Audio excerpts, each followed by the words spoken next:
It should be on, yeah. Thank you very much.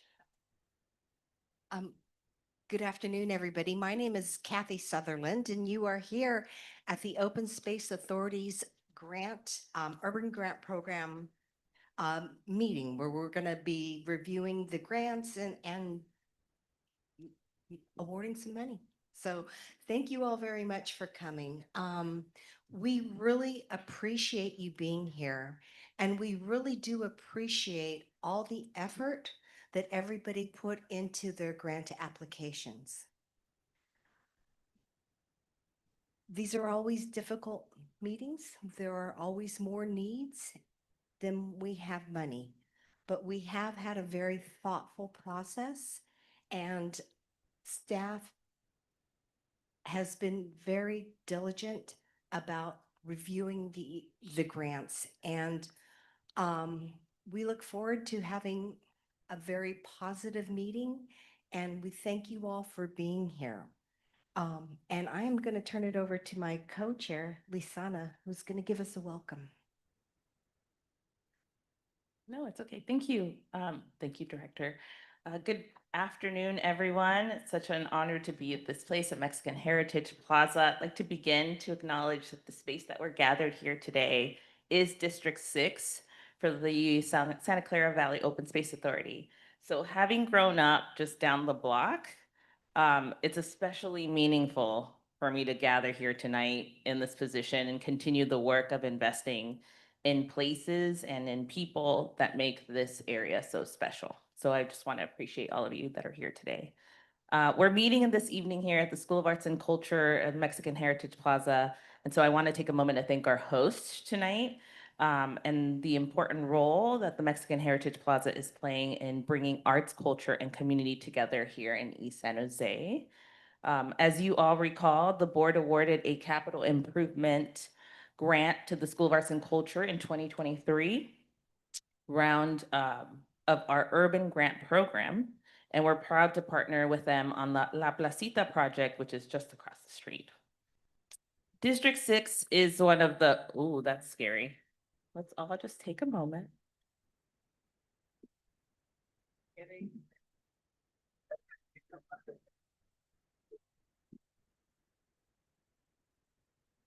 At least we're all awake now.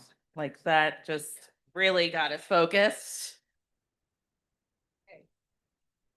And we're back. All right. So District 6 is one of the most vibrant and diverse parts of our region. It's important to me that conversations about our open spaces happen right here in our communities we serve. Protecting our natural lands and expanding access to nature and making sure future generations can enjoy these spaces is work that belongs to all of us. It's especially meaningful to be here tonight in such an important community hub. Many of our urban grant partners are doing powerful work connecting people to nature right in the heart of the city. And we're seeing that in action here today. So with that, I'll now turn it over to our general manager, Andrea McKenzie. Thank you very much to our chair and vice chair. Good evening, directors, and hello to members of the public and the community who are joining us here tonight. Just a little context about our urban grant program. It implements a key part of the Open Space Authority's mission to connect people to nature through parks, open space, public access, and environmental programming wherever they are in our jurisdiction. Our grant programs over the years have funded over $14 million in projects across our jurisdiction. And the urban grant program that such as we'll hear tonight about has funded over $5.6 million to over 70 community projects like the ones we'll be hearing about tonight. We're very proud of the variety of incredible projects and the innovative ways that organizations bring nature to people in the urban areas. And with that, I'm going to turn it over to our community investment specialist, Jackie McBride. Thank you, Jackie. Thank you. Thanks everybody for being here. We'll just get the PowerPoint up here. And excuse the glare. I know. Jackie, Yes. can we do a couple of things Oh, I'm before sorry. you're... Go. Thank you, Caroline. Yes.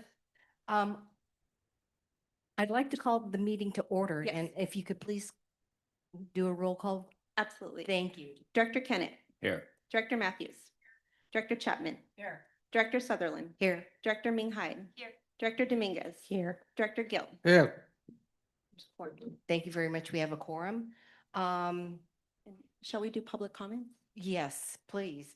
At this time, any members of the public will have the opportunity to address the board on any item that is not on the agenda. Speakers will be limited to 3 minutes. Do we have any speakers? There are none. Okay, none in person and none online. Thank you very much. Members of the public will have the opportunity to comment on any matter on the agenda following the presentation by staff and board questions. Speakers will be limited to 3 minutes. Let's see. I'd like to introduce Jackie. Great. And if it, Jackie you know, McBride, who will yeah, be I'm here to back. give us a little bit more information about the urban I'm grant happy program. to. Great. Thank Okay, you. perfect. Here we go. Well, thanks everybody so much for being here. I'm Jackie McBride. I'm the Community Investment Specialist. I've been working on the grant program and here at the Open Space Authority for about 6 years. So I'll tell, if you're not super familiar with the Open Space Authority, just to give some background, in a nutshell, we protect open space, support agriculture, and connect people to nature. Since 1993, the authority has protected about 30,000 acres of open space, natural areas, watersheds, and wildlife habitat. And we manage 4 public open spaces that are open year-round, every day. They're free. If you haven't been, we really encourage you to come out, especially now. It's starting to be wildflower season. And these preserves encompass about 33 miles of trail. The open space jurisdiction includes the cities of Campbell, Milpitas, Morgan Hill, San Jose, Santa Clara, and unincorporated areas of Santa Clara County. The proposed agenda is here on the screen. Oh, is it me? No. The flow is, we decided the flow with the chair, and so this is how we're expecting the meeting to go. And the time limit has been set for public comments for 3 minutes, so that is all taken care of. So I will introduce the Urban Grant Program in a minute and talk a little bit more about that. I will introduce the staff recommendations. There can be a director discussion. Then we'll open it up to public comment. Then once the public comment is complete, the directors can have discussions or questions, maybe to staff or whatnot. And then there will be a vote. So the Urban Grant Program has been around since 2016, and since then, the Board of Directors has awarded over 70 projects for over $5.6 million. And if you're interested in seeing what the board has awarded in the past, there's a really great webpage that has pictures and information about those projects. Oh, and I will also say, the Urban Grant Program is really what balances our investments from the open space work that we do into where people live. So like the name suggests, Urban Grant Program, it's where a lot of the people live in our jurisdiction. And the program is all about bringing nature to people in their backyards. The guidelines, this is just a picture of it, but they're about a 32-page document. This really outlines what the grant program is all about. It shows where the funding comes from, the application, the scoring, all of that information is in there. That is in your Exhibit A. It also includes the criteria for the staff review process. So the staff review go through a really rigorous process of reading through every application, scoring and ranking, and there's a possible 175 points that can be attributed to the projects. This year, there were 39 applications, and the reviewers spent over 250 hours reading and scoring this. So they take their job very seriously. The packet also includes exhibits, including Exhibit B, which is the total application list, Exhibit C, which is a summary of the recommended applications, including another tier of recommended if funding is available. And I'll go over that in a minute. And then Exhibit D has that simplified information. The Urban Grant Program has 4 categories. Projects can be in more than one of these categories. All of them in this round, because this is a programs round, our environmental education. There's also stewardship and restoration, parks, trails, and public access, and urban agriculture and food systems. All right, one moment.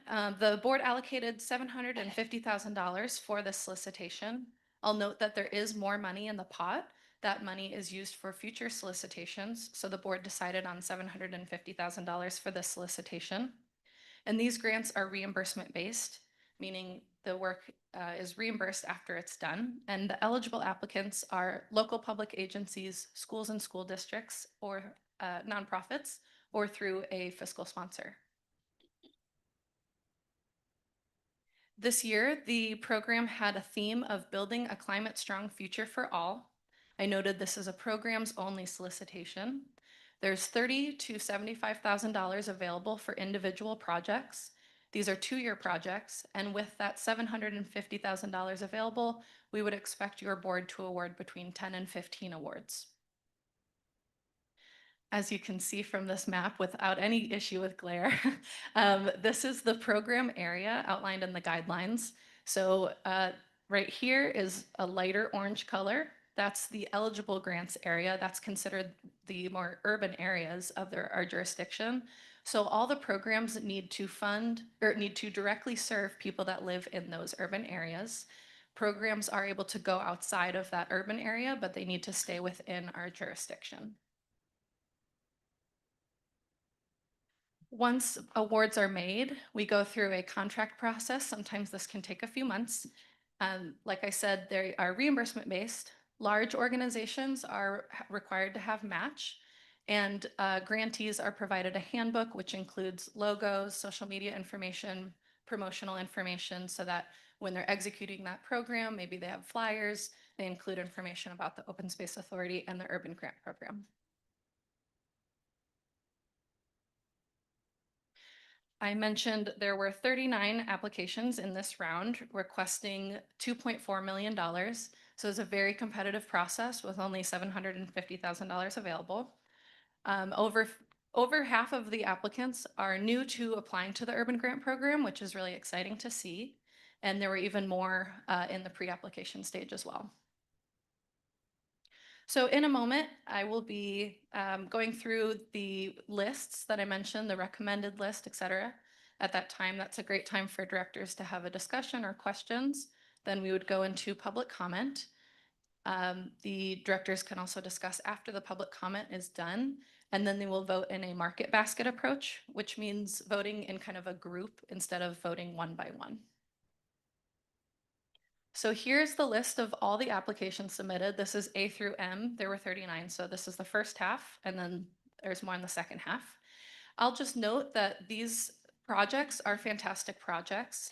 Just because a project isn't recommended, it doesn't mean it's not a fantastic project or that the organization isn't great. A lot of these organizations are existing partners of the Open Space Authority, or we hope that they're future partners of the Open Space Authority, and we do continue to want to be partners with everyone that's doing this fantastic work. So I just want to emphasize how fantastic the projects were this time around. I also want to note that for anyone who's not awarded, I do offer feedback for applicants. So soon after this meeting, maybe tomorrow, maybe the next day, and not on Saturday, Monday, I'll send out an email and people can schedule a meeting with me to get feedback. I'll also note that sometimes that feedback has been really helpful for applicants to become future grantees. So I do encourage people to take us up on that. So the recommended applications, I mentioned the $750,000 is the allocation. That is what the staff are able to recommend up to. So these are the 11 recommended applications in order of staff score. They total $744,896. So these are the 11 here. It's Exhibit D in your packet. Exhibit D also contains 4 additional projects that are called recommended if funding is available.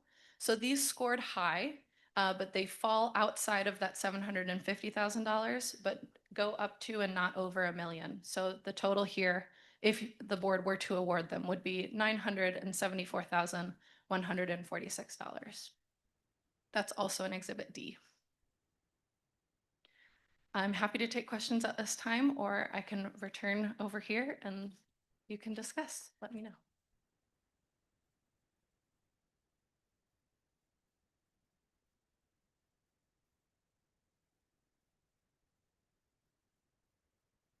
Hold on, I'm a little lost. Jackie, did you want questions from board? Only Or if we had any? if the board had any questions about process. Okay, Otherwise, I'm happy to turn it over to you. wonderful. Thank you very much. So it looks like Director Chapman, go ahead. You probably have this in your packet, but I didn't see it called out specifically, so I just wanted to clarify. Was the number of users a qualifying factor in the scoring? The number of participants, et cetera. Yeah. It is a factor. It's definitely not a one-to-one score. Some projects do a really great job of serving a really small group really intentionally. So they might score the same as an organization that serves thousands of people. It really comes down to the details of that project, the audience intended, et cetera. Okay, thank you. Thank you. Looking at, Director. Thank you. This being my first participation in this process, could staff sort of let me know or share with us the process that staff went through to evaluate these? What level, what expertise was used and how long this process took? Sure, I'm happy to. So the staff review process started shortly after the applications were due in October, and the review process went until mid-February. So it was a multi-month process. Each of them spent approximately 60 hours on that process of reading, reviewing, meeting about it. The guidelines outline the scoring criteria. So Exhibit A would show and the second half of Exhibit A, it's a 32-page document. It shows the questions, and then it also shows kind of the areas within those questions that the reviewers are looking for. So things like, does this fit with the urban grant program intentions and the Open Space Authority mission and values? If it's about underserved communities, it would give more information about how does your group intentionally serve the communities that it's intended to serve. And so there's a little bit more detail in there that the staff go through.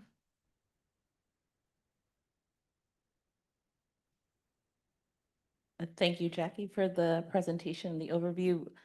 It's also my first time going through this process, so I'd love to hear some historical context around the decision of capping it at 750,000, and when was that made? Sure. So every year there's a different amount of money, sometimes $100,000 lately has been allocated to the urban grant program from the budget.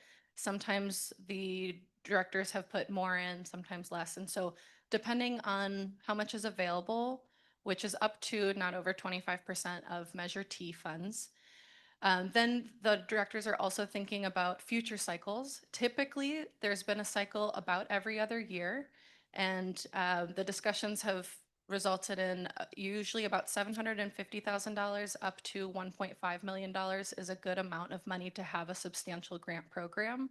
So if you kind of work backwards from that, that's essentially how the directors, I believe last year, got to that $750,000. Thank you. Any other? Yeah, let me ask this Director question. Gill. It's very simple, actually. I just gone through since the program is a start, but just want to be clarify for the community. So we are in this cycle, we are awarding $750,000, right? So, so when you are scoring, I think the maximum score is 175, if I just correctly remember that.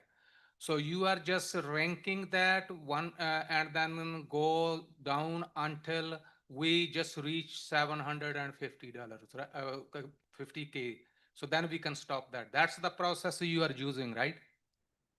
I think I understand. I would say to clarify from my end is the staff do the rankings of, they do the scoring, they average those scores for one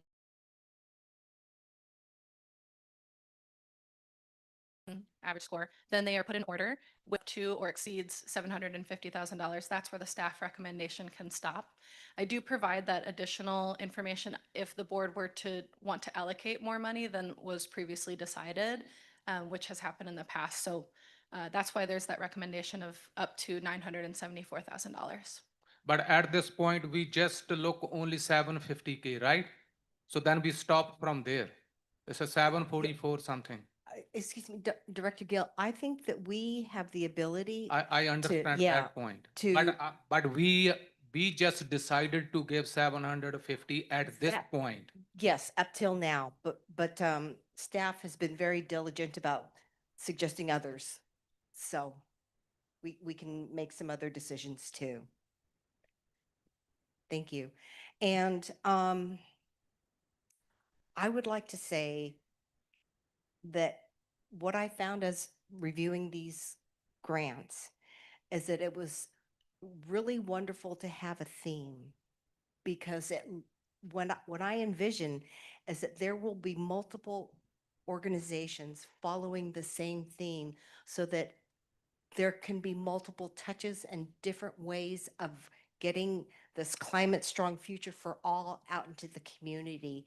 And I found that, you know, if you want to do something, make a big change, you have to have the focus. And so I really just personally wanted to say that I did enjoy the focus. So thank you very much. And oh, Director Matthews, yes. Is this on? Yes, it Yes. is. Well, thank you very much for the very thorough report. I appreciated being able to go after the whole thing in paper on my own time. It was great. And I commend you all for this. Seems very professional, very fair, very thorough. And I just had a couple of just small questions that occurred to me. I was reading it. Could you explain for us again what the difference is between direct and indirect costs, and why it's different for NPOs? Great question. So direct costs are any project costs that are directly applied. So supplies for that program, personnel time directly in that program. Indirect costs are things like administrative, rent, equipment that might be used for other things, maybe including the project, but other things. So in the guidelines, it allows for nonprofits to have indirect costs. That is kind of typical for grant programs. And for this cycle, the grantees are able to have up to 20% of their award be attributed to indirect costs, which was decided in a prior meeting because it came up as a big need for a lot of nonprofits. As we know, a lot of them have financial constraints, especially around grants. And so allowing them to do their job more holistically allows them to succeed in that project more. That's sort of what I thought. They have smaller margins, smaller budgets generally, and don't have a lot of extra money for administrative costs. So, okay. And then is a charter school an NPO? I think the school designation, we leave that up to, that would be decided by either if they are a nonprofit by the IRS, or if they are a school. So during the pre-eligibility stage, that's when I talk to organizations and make sure that they have all their documentation in place, and we work through those details then. So it might depend on the school. Yeah. Okay, thank you. Thank you very much. Madam Chair, Yes. staff wanted to just say a little bit more about the question about the 750,000 and why that number. Okay, please. Can you hear me? Yeah. Yes. Good evening, directors. Yeah, so as was said, the 750 was chosen. That was approved by the board at the time of the guidelines. And the thinking there, just building on what Jackie said, was kind of, we're always trying to balance making sure we have a big enough solicitation to have a big exciting night like tonight and award lots of grants, but saving a certain amount kind of in the pot for the following round. It takes us often several years to build up enough money in the pot to have a big solicitation. So if we go too far past it, it impacts the following year's grant solicitation. It's a delicate balance sometimes, but I appreciate the board's input as we go through that process. That's how it came about. Thank you. Dr. Gill? Let me ask one more question. Okay, when any applications just submitted and then they are asking, for example, $50,000.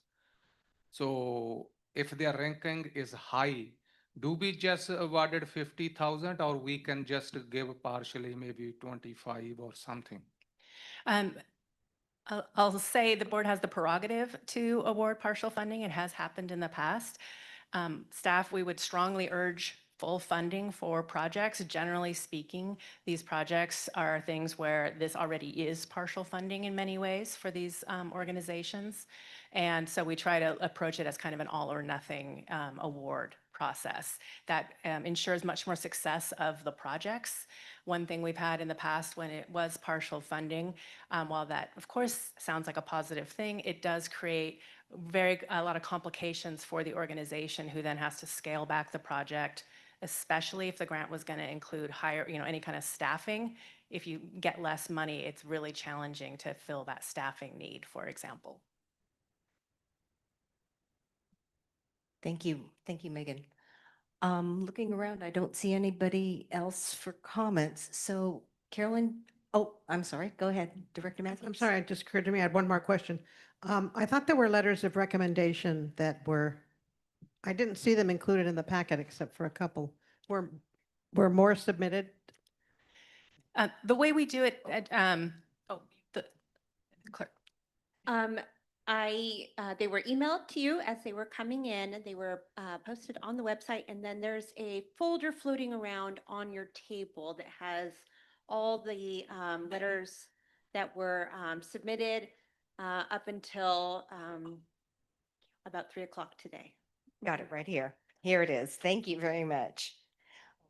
Director Matthews. And with that, Caroline, can we go to public comment?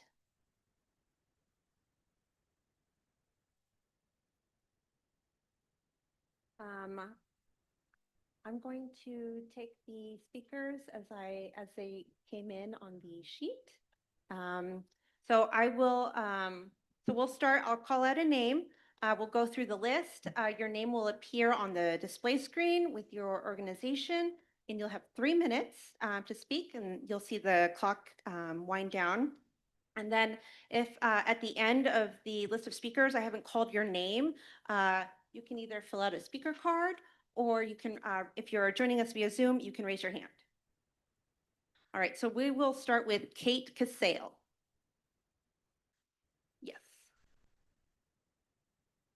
Okay, Kate, go ahead. Hello, can you hear me? I'm on Zoom. It's not letting me use my video. Yes. Okay. I can hear you.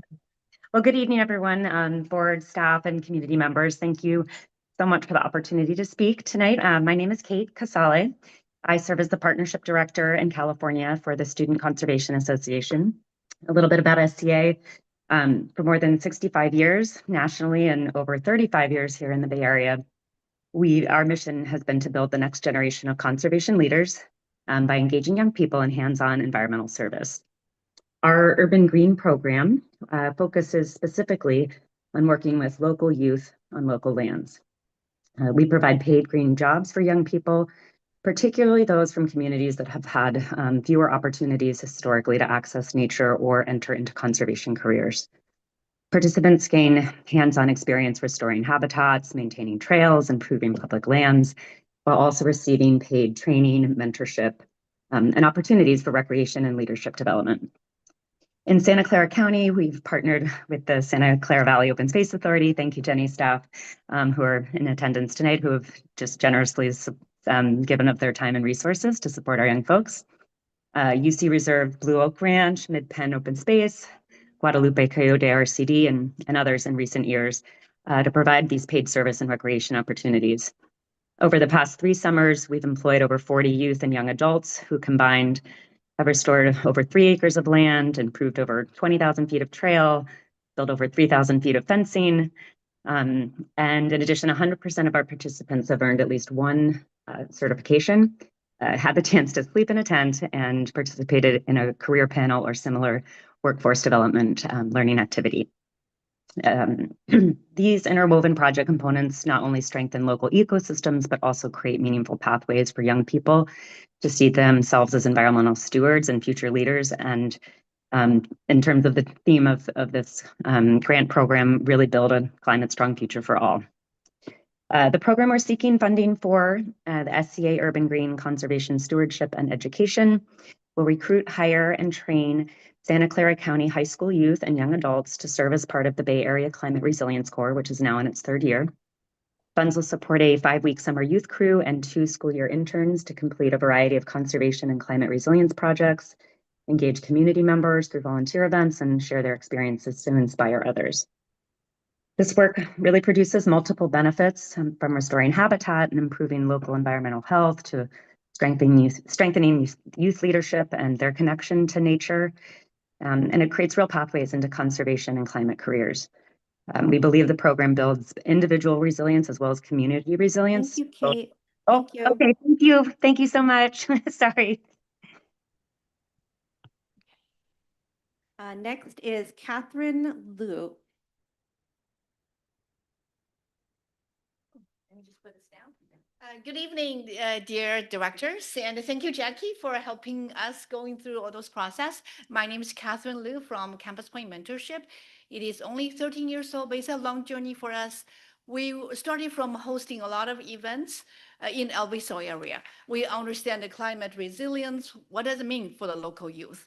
We started a lot of summer camps. We have 80 kids actually running in El Viso each week during the summertime. We started a lot of field trips, and we realized we are going to continue to do field trips. The idea we have is to do field trips for all those children because they don't really have, they do have the barrier of going somewhere and learn by hands. So that is something we're going to offer.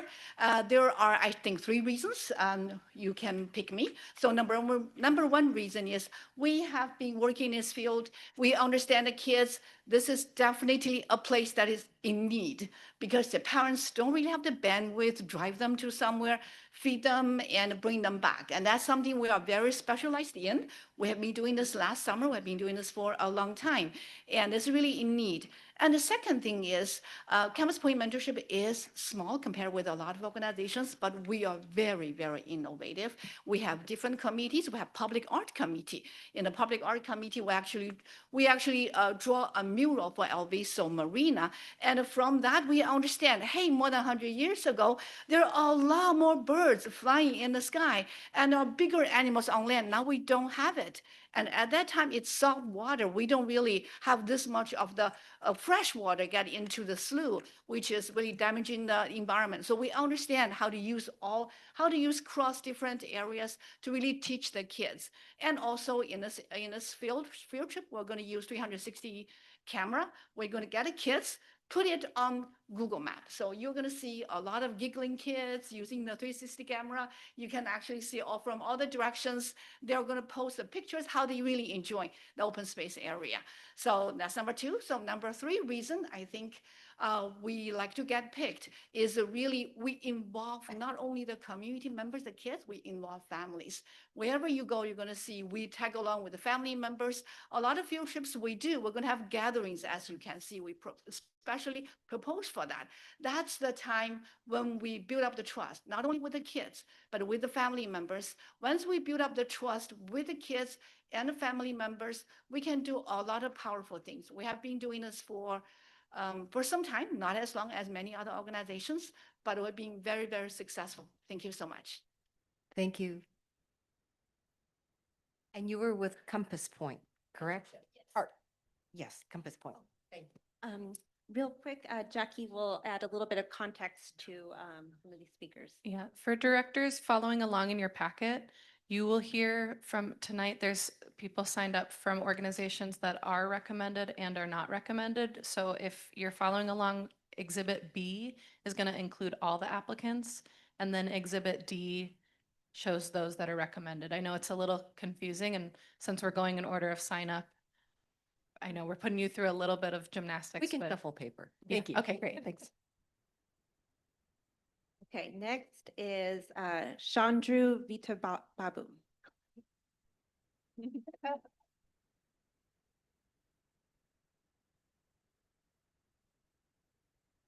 Good evening, everyone. My name is Chandra Vittal Babu. A little bit about myself. I've been Bay Area native, lived in San Jose for 22 years. I love what the Open Space Reserve has done. Let's see. Can I just make a comment? Could Yes. the speakers introduce themselves by name and then the organization that they're with? Yes. I'm here to please. represent Russo McAtee Academy. Thank you very So a much. little bit about myself. I am a speech therapist and I have worked pretty much all over the country. My first job was with a really, really wealthy school district where everyone actually knew George W. Bush. My career has mainly been in Title I education, so I've seen the wide variety gap. The reality is that there's a huge equity gap. Some communities have a lot in this area, some communities don't. No, there's just no, the reality is Alum Rock is hurting right now. I think everyone's read the news. Every time I go home, my parents are like, what is Alum Rock doing these days? And I was like, I don't want to talk about it. But I just want to say it's really nice seeing a functional board, just saying that. Um, so, and part of my work with Alum Rock is that I am a at-large director with the Alum Rock Educators Association, our teachers union. So I'm with every school in the district. Russo McAtee is very, very well suited to receiving this grant money. We have about 400 students at our site, and we have plenty of general education students. I see two of our really amazing students here right now. We also have about 45 students in our specialized autism focused classes. And being a special educator for about 10 years, I want to say that every student, every teacher has the same ability to succeed regardless of their disability or not. It's not the reality, except if you had Russo McAtee. What I love is that every teacher I've talked to there says, I don't see the students as the autism students and the general students, I see them all as the same. And we see like every time we want to get a student to come into mainstreaming, for example, that happens. A lot of classes, the students in these special education classes do not go on field trips. That is not the case at Russo McAtee. The students that we have the exact same abilities, basically regardless of where they're at. If they have severe autism, if they're general education, they get the same opportunities.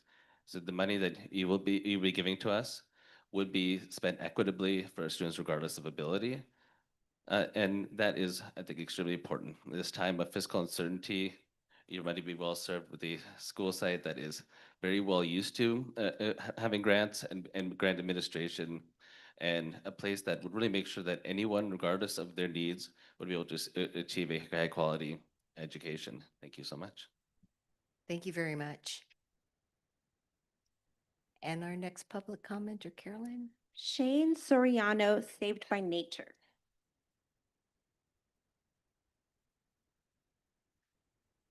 Thank you very much. I'll just hold the mic. So good evening, everyone, directors, managers, community members, and everyone here tonight. So my name is Shane Soriano, and I'm a special education teacher from Russo McAtee. And I am here tonight to appeal to the board to approve the staff recommendation for our outdoor grant. As a SPED teacher, I see how formative these experiences are. Outdoor education provides a unique, sensory-rich learning environment where our students with special needs can thrive in ways that aren't always possible in a traditional classroom. It also provides opportunity for the parents to experience these learnings with their children and create core memories with them. Parents' involvement have increased significantly since they do not have to worry about transportation and entrance fees. So these field trips are not just trips for us, but are vital opportunities to our students with special needs and with typical peers for their social, emotional, and academic development, and as well as family involvement. Thank you so much. Thank you very much. Next, Emmerich Bisbee for Russo McEntee Academy.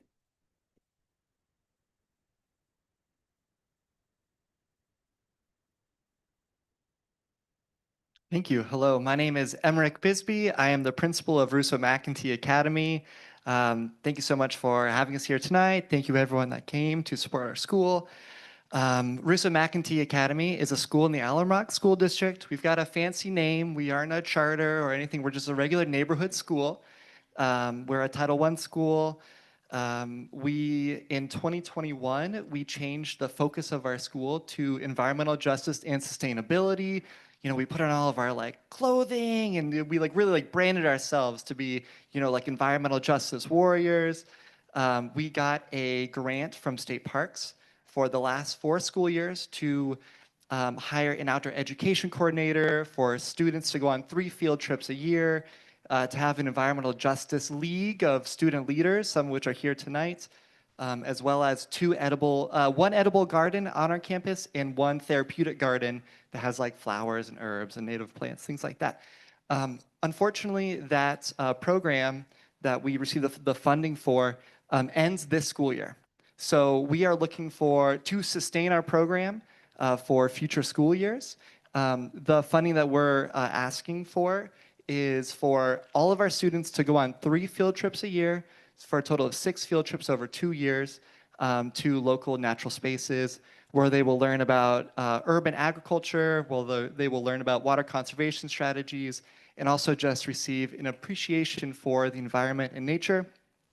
Since the inception of our program, we have seen incredible academic growth from our students. We've been tracking the proficiency of our students from 3rd to 5th grade. Those are the state tested subjects, grade years for English language arts. And we found that our students are becoming proficient at a rate 3 times the state average and 5 times of our Alum Rock district average. In 2024, we received the Golden Bell Award from the California State Board Association for Climate Change and Innovation for our work. We have popular community events on Earth Day, and we have a Harvest Festival, Reading Under the Stars events that engage local nonprofit environmental partners. And also we have really developed our community partnerships with other environmental nonprofits, which we partner with on our field trips. I also want to talk about our signature practices.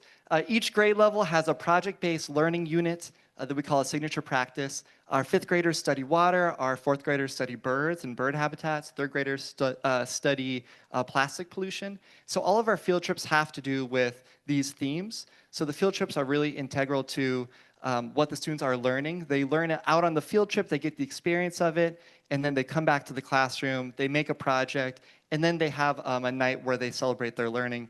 And I want to appreciate everyone. Thank you. Thank you very much. Caroline? Next was Myra Pelagio, Local Color.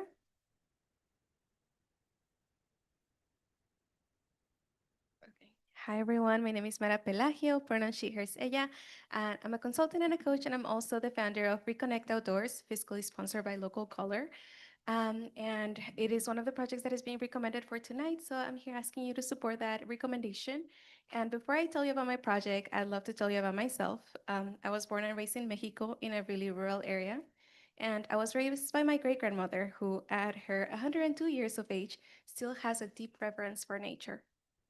My great-grandmother used to work around our neighborhood and around the communities that we lived in. And I remember from a young age going to all of these localities and seeing just the luscious nature and just beautiful outdoor spaces that they had. Excuse me. And it was from a young age that I understood the deep interconnectedness that we had with nature, the reverence that we had to birds, insects, and plants, because I saw that in my neighborhood, all of the people that we visited had their milpas or their cultivos, and we would always have fresh fruits, fresh foods that people collected from their backyard. Nature was, in a sense, outside of my bedroom door. I was able to have all of these experiences outdoors. When I migrated to San Jose at the age of 14 to East San Jose, it was a big shock for me because I no longer had that connection to nature. My parents were extremely low income, so we didn't have safe transportation or knowledge or time to go outdoors. So I felt that sense of deep disconnection from the thing that was my upbringing. And that pushed me to get a degree in environmental science and management from UC Davis. So why am I sharing all of that? In Santa Clara County, around 41% of the population are immigrants. From that, around 25% are Latino immigrants who, like myself, probably had the same experience. I know that I am not the only person who had that deep sense of disconnection or deep sense of not belonging because, again, nature was no longer outside of my door. And with Reconnect Outdoors for the past 2 years, I've been able to take dozens of families out to the Open Space Authority parks and even to Santa Cruz. And it's been such a joy and a blessing to be able to see the face of a little one when they see the ocean for the first time, or of our community members when they're outdoors and they're recognizing this medicinal plant that is in their lineage that their abuelitas would tell them to take care of. So it's been really wonderful to have that experience bringing people outdoors, and I want to continue to do that. With Reconnect Outdoors, this program builds connection, builds community, and it brings in this deep understanding of nature, our relation to it, and education around climate change and how we ourselves are interacting with nature and how we can create the future that we all deserve. So I ask you today to accept the recommendation, and I hope to see you all in the trail. Thank you. Thank you very much. Caroline? Next, we have Victoria Partida for local color.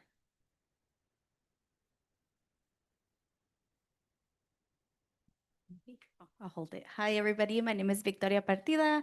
I am the president of the Tropicana Lanai Neighborhood Association, which is down the street on the other side of Tropicana by Story and King. I am here to ask for you to support Mayra's recommendation for Reconnect Outdoors. We in our community have been working with her for a couple years now. And just to tell you a little bit about my neighborhood, in case you don't know about it, we have one park, which we ended up getting seed money from Open Space for Mariposa Park. So thank you so much. That is a wonderful asset in our community. However, it is the only park that we have in the neighborhood. We have about 10,000 people within a 1 square mile radius. So adding another park is just not available because we don't have any more land. So going to these outdoor spaces is very critical for our residents. And with the help of Mayra and Reconnect Outdoors, we have been able to do that, which is great. Just a few observations that I've seen with the parents, with the elderly. They talk about how do they feel, and they continuously say, "I feel how when I was a little kid in Mexico." They tell me about the herbs that Mayra was talking about. I get to learn as well, and they let me know. I used to use this for this tea, and so on and so forth. I get to see the kids, which is really, really amazing. I take my own son, and it's really great to see them outdoors, running, playing, not on screens, and just really observing the flowers. Somebody mentioned wildflower season. We did that, I believe, last year, and it was amazing to see the kids just really enjoying the outdoors. And then as a community leader, I see a lot of time that we can community build.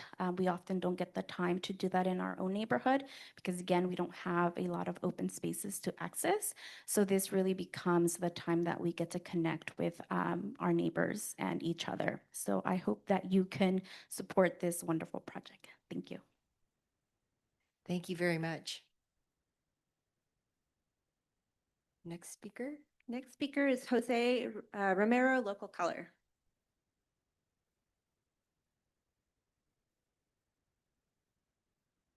Jose, if you're online. Okay. Next is Charlene Nijme for Muwekma Ohlone Preservation Foundation. Hello, everyone. My name is Bernadette Quiroz. I will be filling in for our chairwoman, Charlene Nijme, today. I am with Muwekma Ohlone Preservation Foundation. The reason why Kelly Native Nights and Mexica New Year matters is because the gatherings provide a platform platform for Muwekma Voices and Leadership in a public space. And that public space is Emma Push Park. And actually, we're having this event tomorrow. So if you're all able to come out tomorrow, we'll be dancing and you can see what we're about. It's started as a regional gathering, and now it's really grown into this major Indigenous cultural event. And we're expecting up to 10,000 participants. The event acts as a living classroom where people can learn through ceremony, song, dance, food, and community gathering. It demonstrates Indigenous environmental knowledge in real time. Our partnerships with Kapapuli Tonoleje ensures Indigenous leadership and cultural traditions remain centered. It's not just conservation, it's connection. And our relationship with the land is not separate from us, it's a relationship that's ongoing. The Tupentak itself reflects the climate resilience, and the Tupentak is our sweat lodge. It's built partially into the earth, and it uses no concrete or synthetic materials, and it returns naturally to the land. Our songs and dances and ceremonies carry these teachings about living with the land rather than over it. For Indigenous communities, climate resilience is not just a concept, it's survival and cultural continuity. We feel that aligns with OCA priorities because it's teaching environmental education. It's teaching them how to do these sustainable buildings, native foods, and ecological balance. It shows climate resilience because it's sharing thousands of years of Indigenous adaptation and knowledge. It's how helps community access to nature, advocating in an urban park. We're an urban tribe, and it acts as a cultural and ecological learning space. It shows Indigenous leadership. This work is really led by Muwekma Ohlone people with deep ancestral ties to the land. We'll be sharing at our booth this weekend is history and meaning of the Tupentak. And you'll see why this return really matters to the community. It's going to teach you about harvesting, reciprocity, and the responsibility to the land. We'll be sharing stories and how our people returning to the land really is culturally and spiritually important. It's going to show and showcase our vision for our future, where ceremony, stewardship, and community healing guide how we care for the land. So thank you so much, and I hope to see you guys out. And yeah, we really feel like this is a very important project. Thank you. Next speaker is Sean Girth with Vertilution.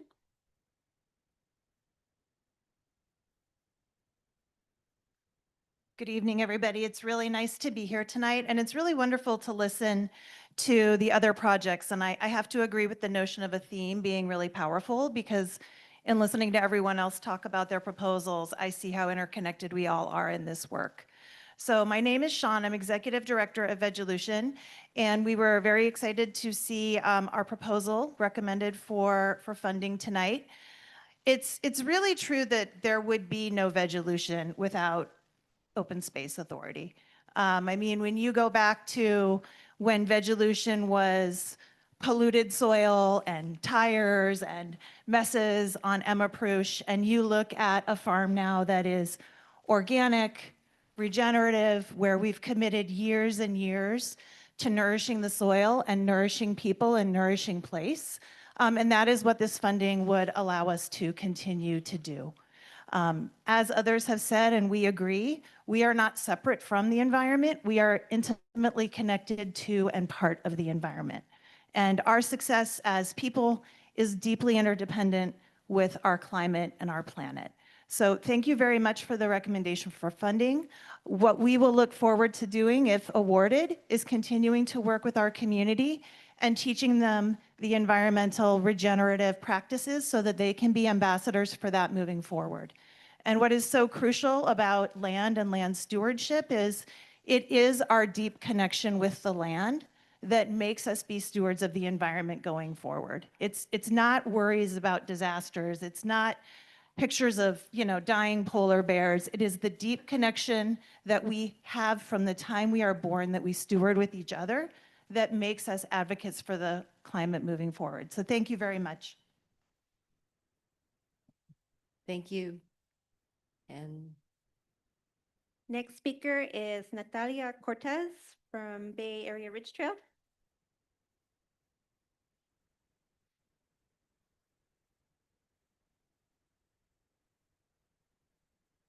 Good evening. I hope you're enjoying the sun, Board of Directors. My name is Natalia Cortez. I'm the event manager with the Bay Area Ridge Trail. I'm here to advocate for my project application with the No Worries Amigo Hiking Club called Building Healthy Communities.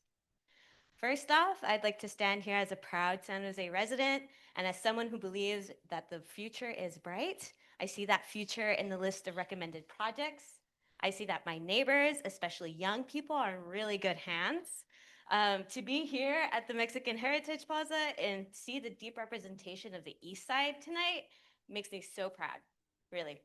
As our world faces constant tragedy and existential crisis, building a climate-strong future means investing in grassroots movements dedicated to protecting our connection to nature. For 35 years, the Ridge Trail has worked towards that resiliency, 20 years of it with you, the Open Space Authority.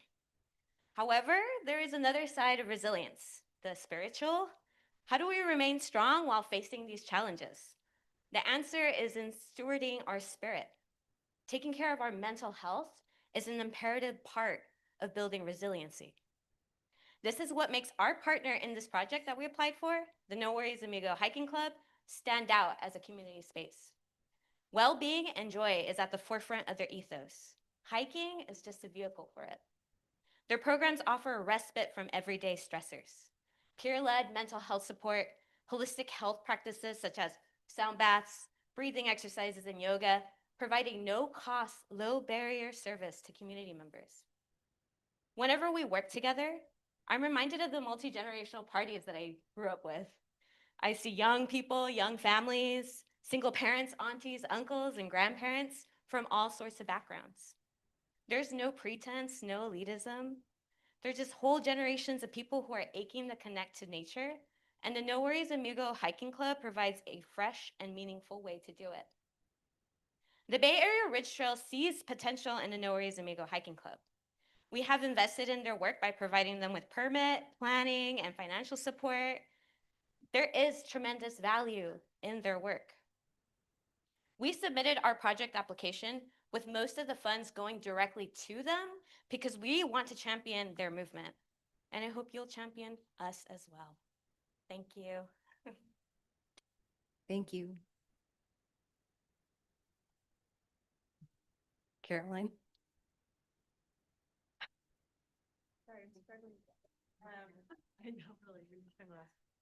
Lisa Ho with Guadalupe River Park Conservancy. Good evening, everyone. A quick introduction to myself and our organization. My name is Lisa Ho. I'm the Public Programs Coordinator here at the Guadalupe River Park Conservancy. Our organization's mission revolves around providing community leadership for the development and active use of the Guadalupe River Park and Gardens through education, advocacy, and stewardship. We hope you consider our initiative as a potential recipient for this grant. Our grant proposal leverages partnerships and expertise to activate the Guadalupe River Park as a hub for environmental education, public wellness, and climate awareness. Through free nature-based programs such as bilingual youth nature enrichment sessions, such as our Beginning Environmental Explorers, trail tours and cleanups, such as our Restore and Explore program, horticulture and sustainability workshops, seasonal celebrations, and wellness classes, such as our free yoga and Zumba in the park. The project will deepen environmental understanding, promote health and well-being, and strengthen social connections that support collective adaptation to climate impacts. Along with the reasons that have already been listed, over the past years, the park has changed vastly, and many organizations have been involved in its improvement and made many contributions to this park, the Guadalupe River Park and San Jose Central Park. Our plan is to host these programs in order to invite folks to reimagine our urban park system and to encourage future stewardship for folks to take ownership of our public green spaces and maintain the park for future generations. The project focuses its success based on two ideologies: accessibility and fun, bringing people together across backgrounds, promoting wellness, and building trust and inspiring civic ownership in shared public and natural spaces. We hope to gain your support for these initiatives. Thank you for your consideration. Thank you very much. Carolyn. Okay, next speaker is Sheila Berry from UC Cooperative Extension. Good evening, directors and staff. I'm the County Director for University of California Cooperative Extension in Santa Clara County. And I'm here today to ask for your partnership in our recommended program, The Living Loop. First, I want to take you back 10 years when Marshall Cottle Park, which is the last farmland in the city of San Jose, was acquired to preserve Santa Clara County's agricultural heritage. UCCE saw an opportunity, and with your support in 2016, we built the infrastructure for a learning hub for small and beginning farmers. This includes a compost demonstration site, crop production grounds, hoop houses, raised beds. Over the past 8 years, that investment, alongside our Master Gardeners and our 4-H Youth Development Program, has served nearly 2,000 children and nearly 700 adults through field trips, workshops, work days, and produced thousands of pounds of food that have been given back to the community through food pantries. We're proud of that, but we see an opportunity for more outreach to the community. Parents and teachers want more. We want to provide deeper connections to the land and what it can teach us. And the Living Loop is our answer. It's a community agricultural education program that includes a soil to supper field trips, which are guided journeys for school kids through agricultural production on our site, where they first see how livestock manure becomes compost. Compost builds healthy soils sequesters carbon, and water-wise irrigation grows food. It also includes community farm work days, hands-on volunteer sessions where families, students, and adults do real work on the land: planting, composting, irrigation, livestock handling, and like last weekend, actually fixing fence. This is where observers become stewards.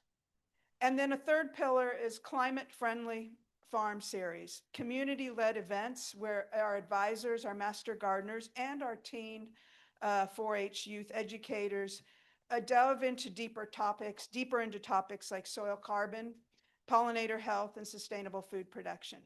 We hope to serve over 800 youth in a year, 800 individuals, including youth. Funding would cover, in part, transportation subsidies, so Title I schools can attend our field trips. And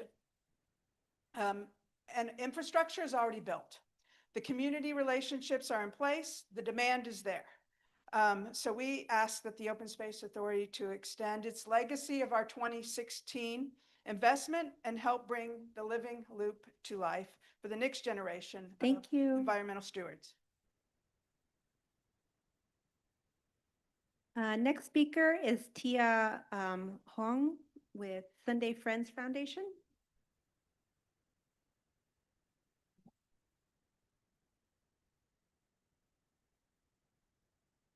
Hey, good evening, directors, staff, and everyone's present today. My name is Tia. I am the Community Health Manager with Sunday Friends Foundation.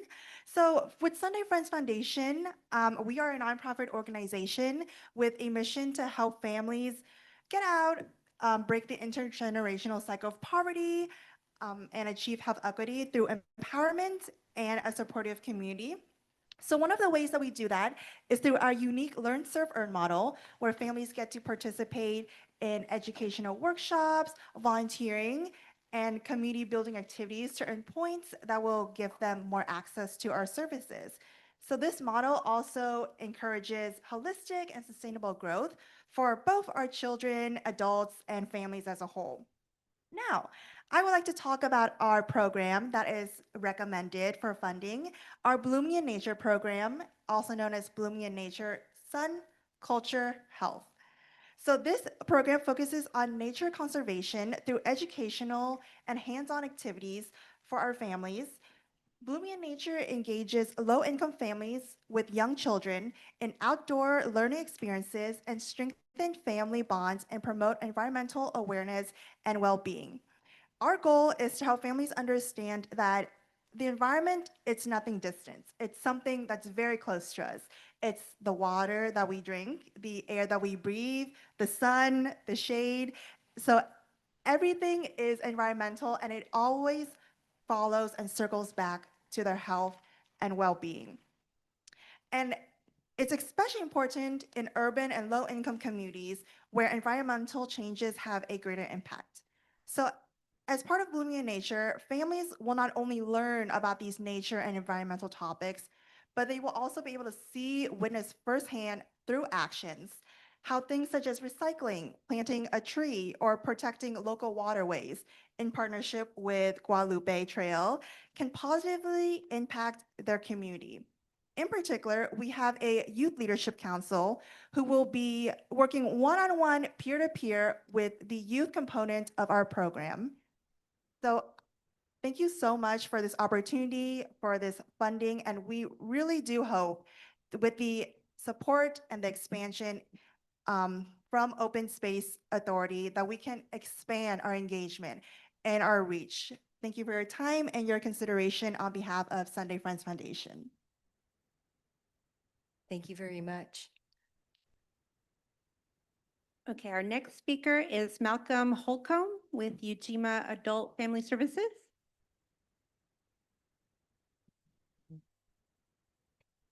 How you doing, board? My name is Malcolm Holcomb. I'm with Ujima Adult and Family Services. We're an Afrocentric mental health and wellness organization, but we have 3 tiers. We do have Black case managers and therapists.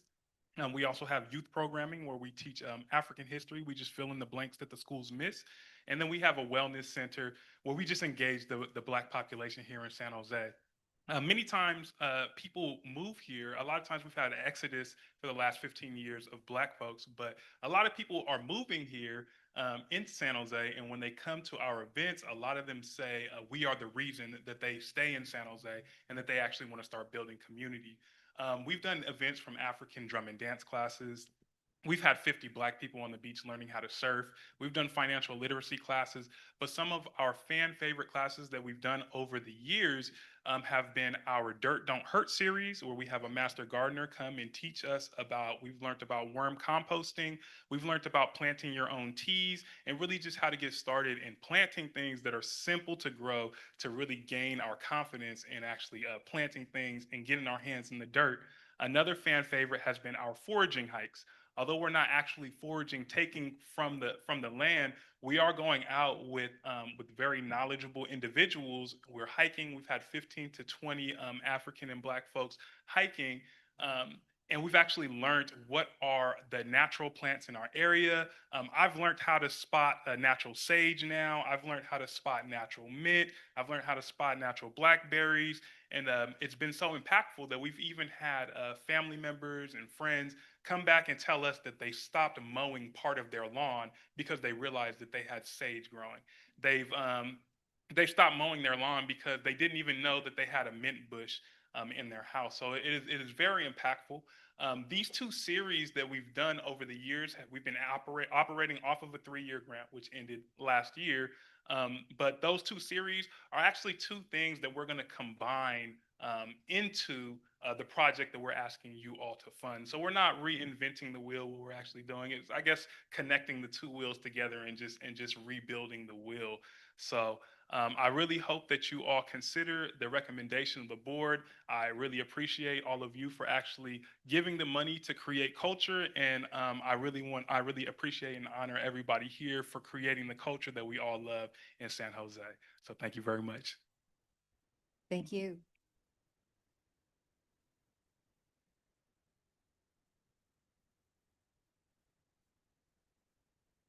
think Caroline's got the sun in her eye. A little bit. Next speaker is Lovepreet Kaur with Valley Verde. Hello, everyone. My name is Lovepreet. I'm from Valley Verde. I'm the executive director. I've been with Valley Verde for almost 7 years, and I have seen it grow tremendously during that time. It just to share a little bit about what Valley Verde does, we teach families how to grow their own food in their own backyards.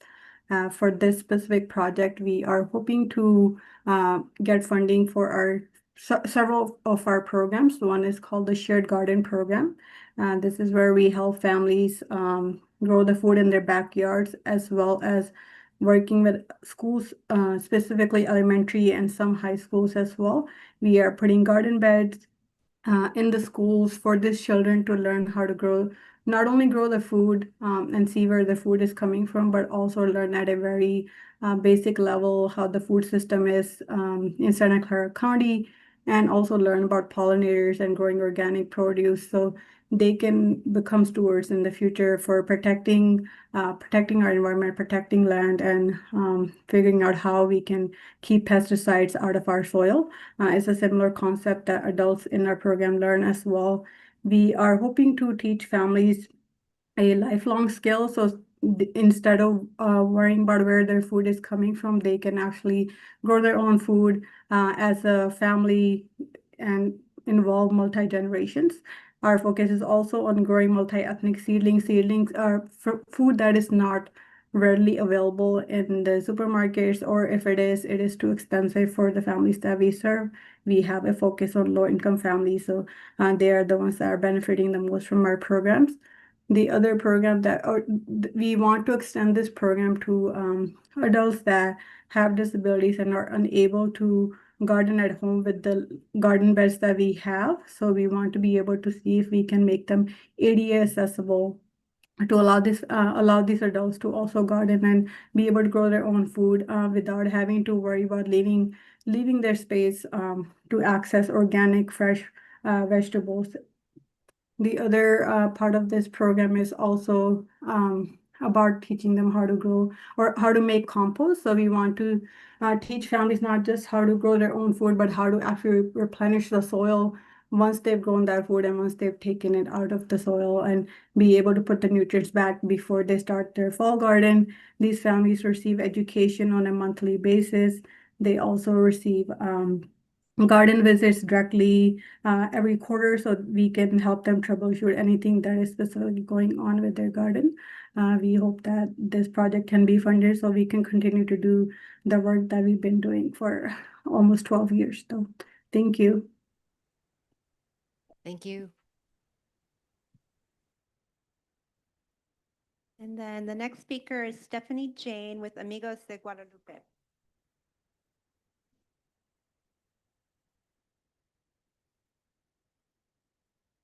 Good evening. I'm Stephanie Jane with Amigos de Guadalupe Center for Justice and Empowerment. It's a very long name, but we lead with the two words at the end, justice and empowerment. So I wanted to first say I'm really impressed with how the Urban Grant Program has inspired such amazing projects. So it's been a real pleasure to listen to everyone here today. And I also wanted to thank the staff for the hours and hours that you all spent, and we really appreciate your support of our proposal. Jackie said something at the beginning that really resonated with me as it relates to the Amigos Summer Program, and that involves the environmental education programming component. She talked about connecting to nature in your own backyard. And many of the summer school students or summer program students for Amigos don't have backyards. Most of them are unhoused. And so this is really an opportunity for the Amigos Summer Program to connect them to nature, connect them to the outdoors, to integrate the environmental learning in the academic learning that they also need, right, around math and literacy, and how all the many ways that you can connect environmental components to that. So I just wanted to lift that piece up.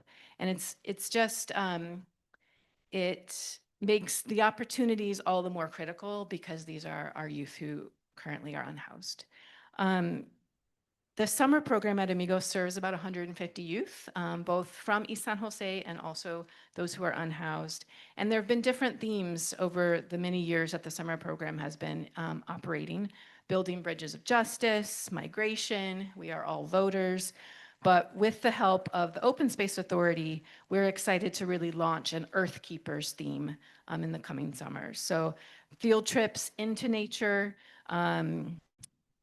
neighborhood locations, neighborhood projects like Vegilution, integration of environmental concepts, like I mentioned before, to academic learnings. And as many of you all know, many of our community members, many of whom are immigrants and young people, are in a painfully vulnerable place right now.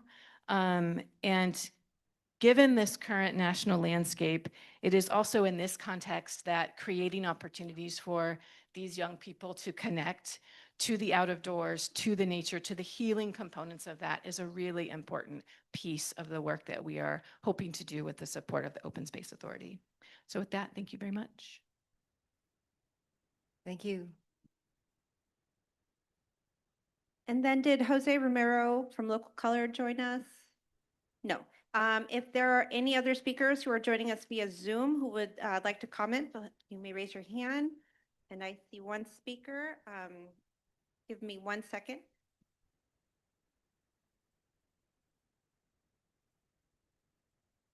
And if you're here to speak in person and you haven't been called, you can fill out a form over at the table and just flag it for us.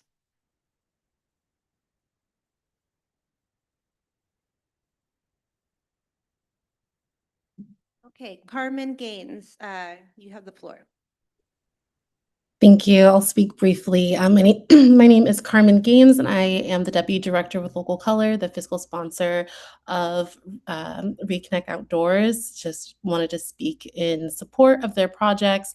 Thank you for recognizing fiscal sponsorship. We believe that it's a way that we're able to support the individuals with the lived experience that are closest to the solutions for their communities and helping to overcome that barrier of not having their own 501c3 status. So we're really excited to partner, and thank you for acknowledging the recommendation and for your remarks about full recommendations for all of the awards. I think that is great context. And so many folks, including Myra herself, has been doing the work with limited resources, very DIY San Jose sensibility.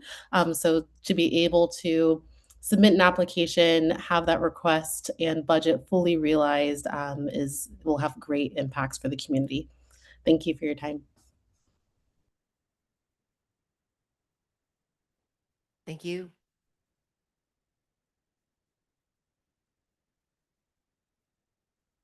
Genevieve Lucas Conwell with Actera.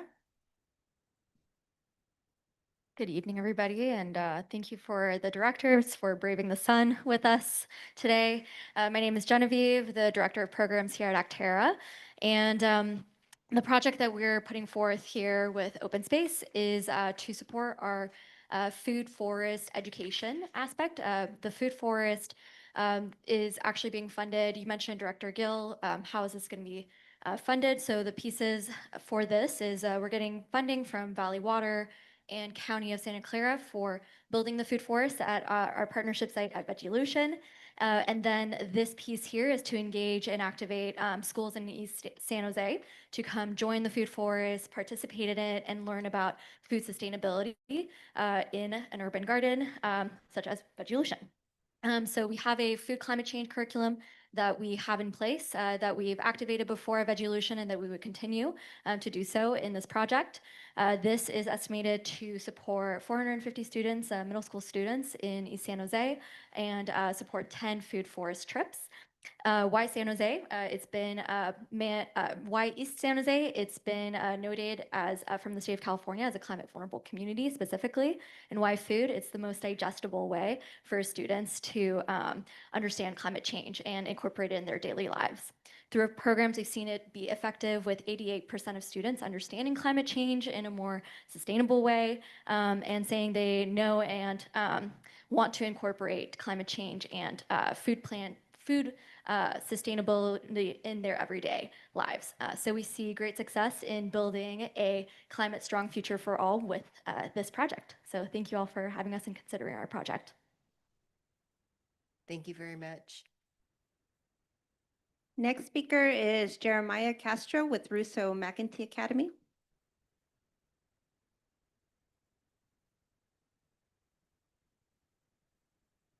Hello and good evening, everybody. My name is Jeremiah Castro. I'm a fifth grader from Russo McIntee Academy. As a student of Russo McIntee Academy, I think the grant can help many other students at Russo, just like it helped me. It can help students in ways such as increasing the fun of learning, allowing hands-on learning, and providing interaction with nature. I enjoyed the many field trips because I got the opportunity to interact alongside my fellow peers in a different environment outside of the classroom. I was given the opportunity to go to science camp thanks to the previous grant. I hope that the students after me will have the same chance to go just like I did. I know a lot of kids don't get to go because it is expensive.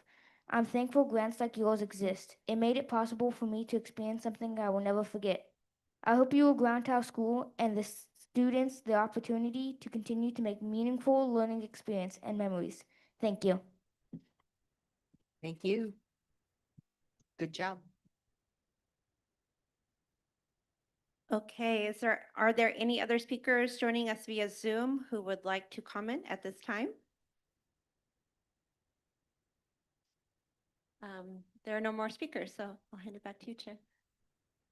Thank you very much. Thank you to all the speakers.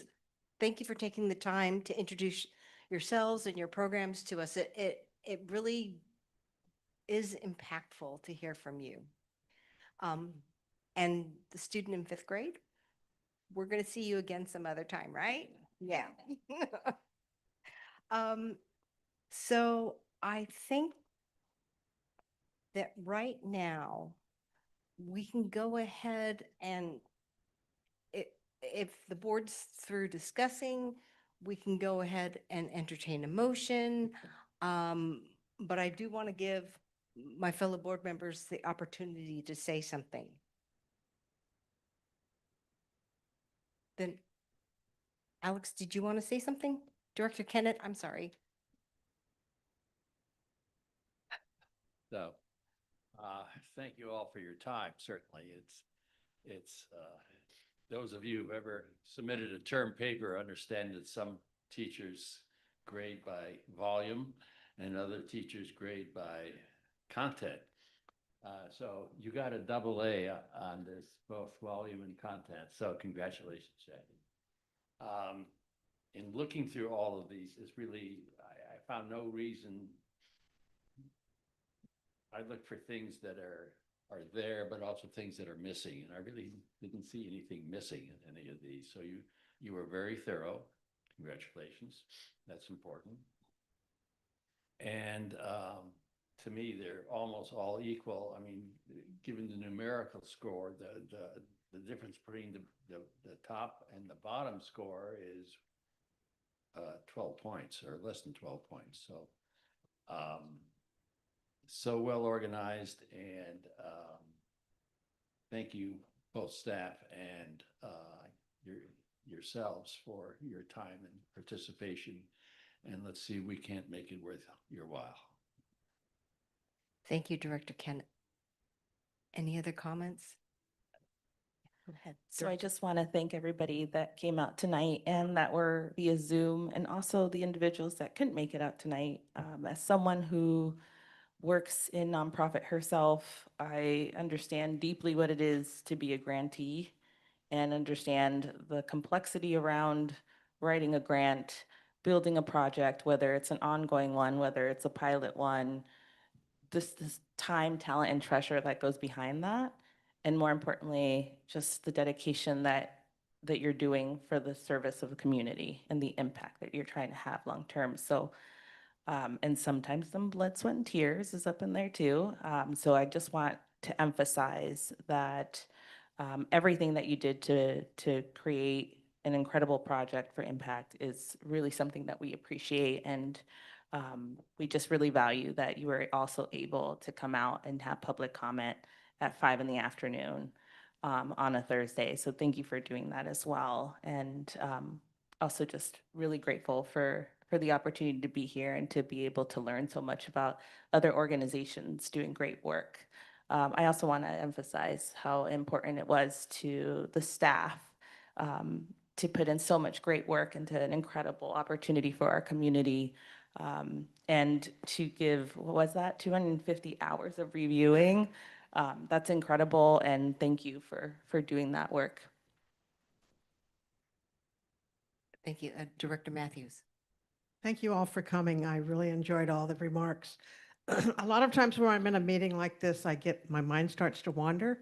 And as a gardener, it usually wanders toward composting. All I want to do is go home and compost. So I didn't have to do that for this meeting because you guys were all talking about composting. So I think it's wonderful that you have unified education with environmentalism. This is exactly what we need. And I know it's developed over many decades. And I thank the Open Space Authority for this as well. I wish we could fund everybody. Every application was so good. But keep going, keep trying, and thank you very much. And Director Chapman. I too want to echo, getting your hands dirty. There is something about reduces the stress, and Lord knows we have enough stress in this world right now. So getting out there and weeding and gardening and knowing where your food comes from is very important. I'm very impressed with the students that came forward, because I hope to see you here in another 10 years, and you'll be leading a nonprofit, and you'll be leading activities, and we're hoping to be sponsoring you for that. And thank you everybody for your passion, for your dedication. For, it's not hard. I mean, it's not easy work to try and, leverage the little bit of money that we have to give you and to try and compete. And so if you're all here, you do care deeply about the projects that you have. Too, wish we could fund everybody. But it is what it is. And then again, just want to share my deep support for you all being here. Thank you. Director Ming Hai.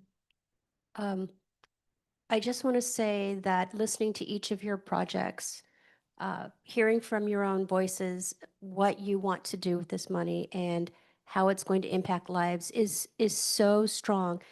I hesitate to say stronger than the documents that I read, but really when you guys come forward to share and I hear in your voice your commitment to your communities and your students, it makes me very emotional. And I can honestly say in every single one of the proposals that were described, I had a connection, whether it was worm composting or it was special needs kids or it was community garden and education. It's like every single one of your projects resonates with me. And I think that's why your projects are so important, is they resonate with every single member of your community. So thank you. And Director Gill. First of all, I want to say thank you, all of you, to just come down and then explain about your project thoroughly.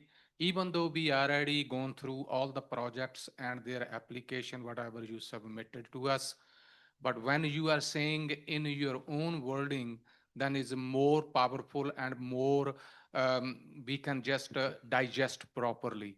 And I just want to say thank you to our staff also. They did a very fantastic job to ranking all the application. Seems to me look like all the project is very much is the same, and then it's very difficult for us and our staff also to ranking because its margin is very little. But hopefully if we cannot just give the money to the other projects, but definitely next time we will think about that. Please submit, and other times just try sometime we can give you a money. Thank you very much, and hopefully we can make everybody happy today. Thank you. Thank you. I'd like to make a couple of comments too. One is I want to reiterate what my fellow board members have said. Staff, you've done an amazing job.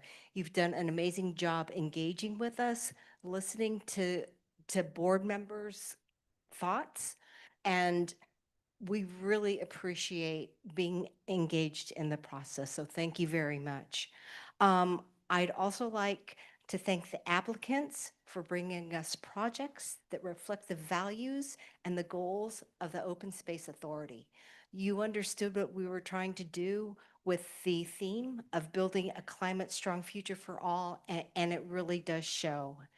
And then finally, to my fellow board members, thank you for your review of the projects, your thoughtful comments, your support for the organization and for our partners out there. And with that, I would like to entertain a motion.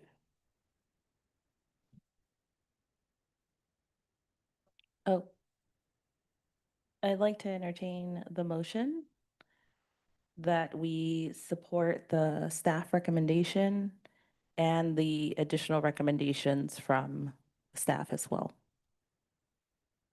So just to clarify, that would mean to increase the amount of the funding up to, somebody do the math for me, please?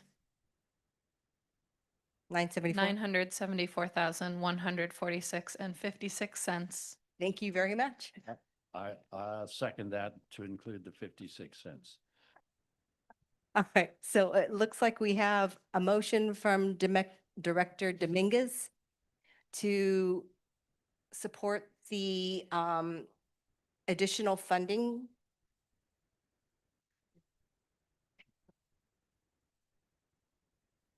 And it would be funding for the additional 4 projects for the Miwok Preservation Foundation, Grassroots Ecology, the Tenacious Group, and Actera, Action for a Healthy Planet.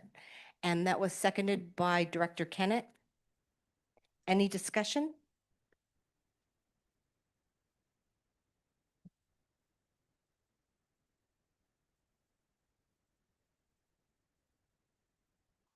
Staff, did you want to make any comments?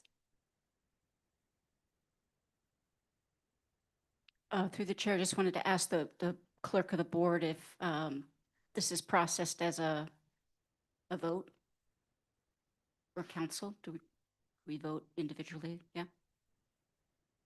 It's, but asking each board member to support the motion.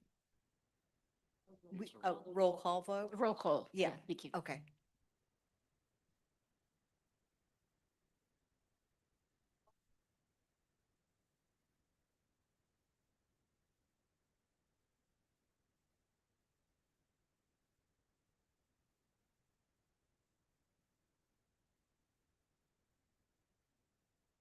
To repeat the motion. So we made a motion to approve the staff recommendation awarding 15 grant awards for the Urban Grant Program for 2025-2026 program category totaling $974,146.56. Yes, thank you very much. And can we have a roll call vote, please?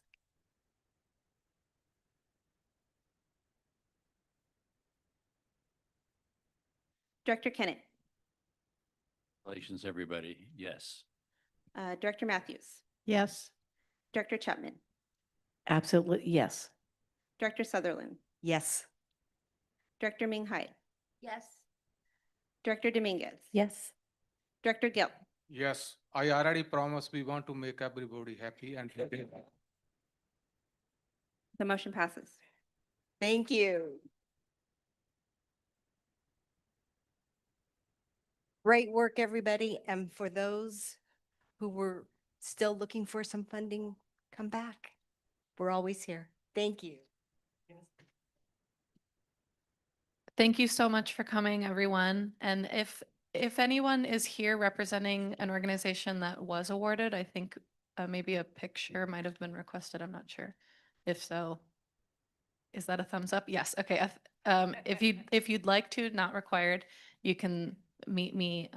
I'll just meet you in the center area over here. Thank you. And do I need to announce the vote that the motion passed unanimously? Thank you. I'm sorry. For the record, yes, the motion passed unanimously. Thank you. I want to adjourn the meeting at 6:37. Thank you very much.